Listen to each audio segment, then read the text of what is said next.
Hit story में आपका स्वागत है। आज इस कहानी में एक मालिक और एक गांव वाली नौकरानी की कहानी है जो आपके दिल से छू जाने वाली है। एक छोटे शहर में एक बड़े पर अंदर से खाली से अपार्टमेंट में विराट रहते थे। उनकी उम्र 40 वर्ष थी। विराट का पतला और सांवला शरीर था, लेकिन वह एक कामयाब बिजनेसमैन थे जिनके शहर के बीचों बीच कपड़ों की एक बड़ी दुकान थी जिसका नाम था शंबल परिधान। पत्नी के गुजर जाने के बाद वह अकेलेपन में जारी रहे थे। उनके माता पिता विदेश में रहते थे। काम की व्यस्तता के कारण घर की देखभाल करना बहुत ही मुश्किल हो गया था। एक दिन उनके दोस्त ने सलाह दी कि घर के काम के लिए किसी और नौकरानी को रख लो। विराट विराट ने उसे हाँ कर दी और जल्दी से उनके दोस्त ने गांव से एक लड़की को काम पे बुला लिया जिसका नाम था अंजलि। अंजलि की उम्र 25 साल थी। अंजलि गांव से आई थी पर वो बेहद सुंदर थी। का रंग दूधिया गोरा था। उसकी आंखें हमेशा एक हल्की मुस्कान लिए रहती थी और उसकी चाल में एक सहज आकर्षण था। घर के पीछे बने एक छोटे से कमरे में अंजलि का रहना होता था जो घर से जुड़ा हुआ था। अंजलि ने घर में कदम रखते ही काम पर ध्यान देना शुरू कर दी थी। सुबह की गर्मा गर्म चाय, समय पर नाश्ता, सब कुछ इतनी नजाकत से करती थी कि विराट को अच्छा लगने लगा। विराट और अंजलि के बीच एक रूटीन बन गया था। जब विराट ऑफिस जाने से पहले नाश्ता करते तो अंजलि बड़े अदब से प्लेट रखती और पूछती, साहब चाय सही गर्म है ना?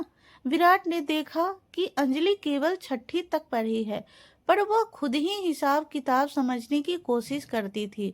विराट ने अपनी पत्नी के जाने के बाद अपने अकेलेपन और अपने माता पिता के विदेश में रहने की बात बताई थी। अंजलि ने मासूमियत से कहा कि इतनी दौलत किस काम की जब अपने ही दूर हो। समय के साथ अंजलि का काम केवल नौकरानी का ही नहीं बल्कि वह विराट के जीवन का सहारा बन गई थी। एक शाम विराट दुकान से संभल परिधान का हिसाब किताब लेकर लौट रहे थे। उनका सिर दर्द से फटा जा रहा था। उन्होंने अंजलि से कहा, आज दिमाग बहुत थक गया है। अंजलि तुरंत पानी लाई और कहा, साहब आप थोड़ा आराम करिए, मैं जल्दी से गर्मा गर्म अदरक वाली चाय बना लाती हूँ।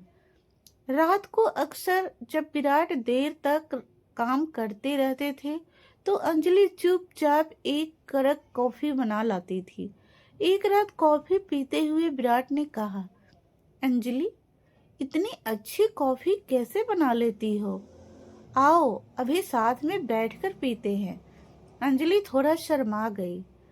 अगली रात जब सब शांत हो गया तो अंजलि ने धीरे से दरवाजा खटखटाया।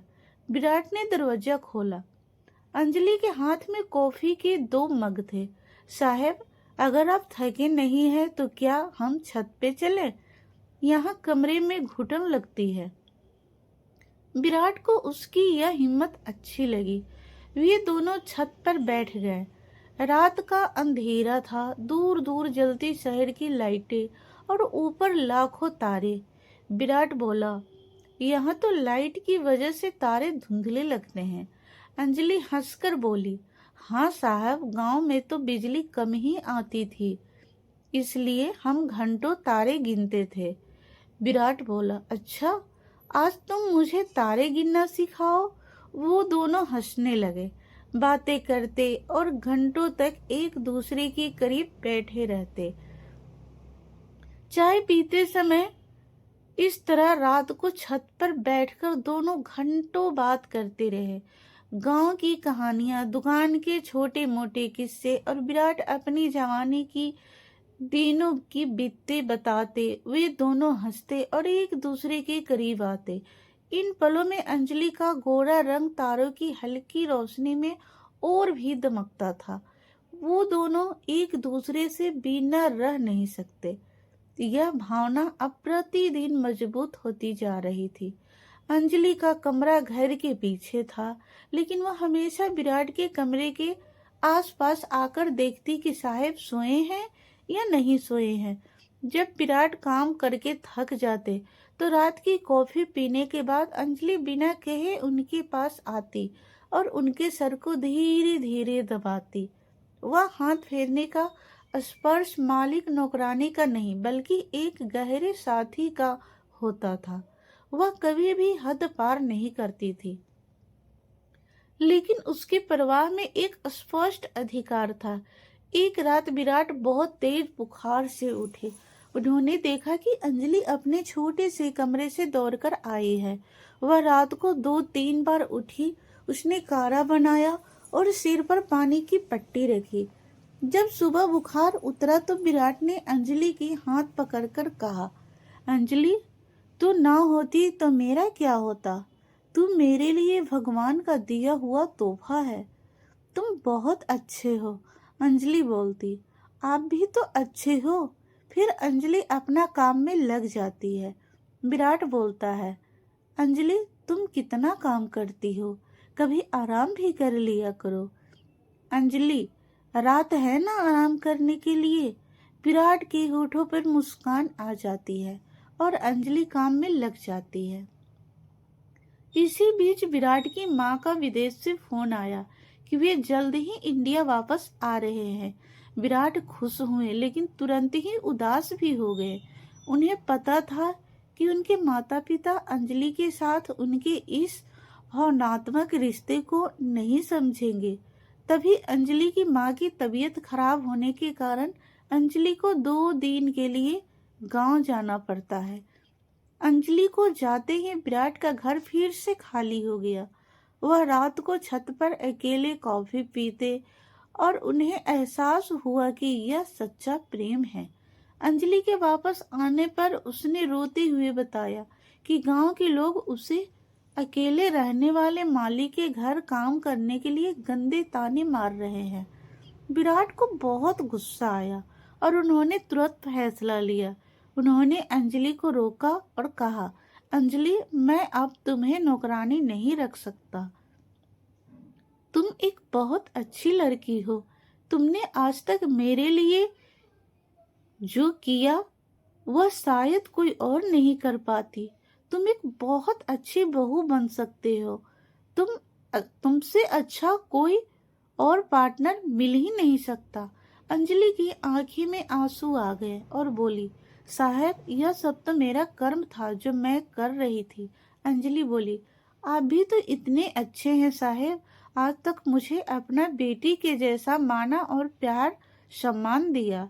विराट अपनी सांसें थमते हुए बोले, तुम मेरी जिंदगी का सबसे जरूरी हिस्सा हो।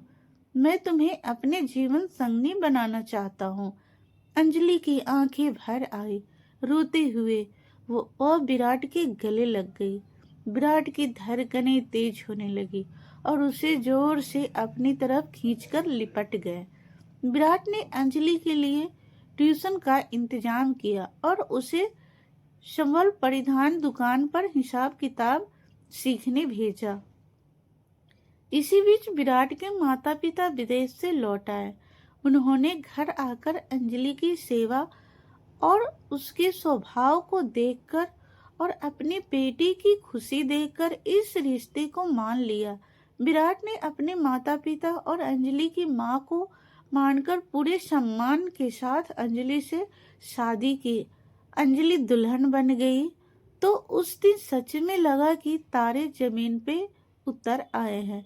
शादी के बाद अंजलि ने अपनी पढ़ाई पूरी की और विराट के लिए गहरे सहारे से अपना छोटा सा ब्यूटी पार्लर खोला जिसका नाम रखा गया अंजलि स्माइल। अब विराट संभल परिधान संभालते और स्माइल अंजलि स्माइल अब विराट को जी कहती थी। और विराट के माता पिता ने देखा कि अंजलि ने उनके बेटे को केवल पत्नी नहीं बल्कि एक पूरा भरा पूरा परिवार दिया है। तो दोस्तों, यह कहानी आपको कैसी लगी? अच्छी लगी हो तो प्लीज़ चैनल को लाइक कर देना और अगर आप इस चैनल पे नए होंगे तो चैनल को सब्सक्राइब कर देना और बेल आइकन को प्रेस कर देना ताकि आपके पास नए नोटिफिकेशन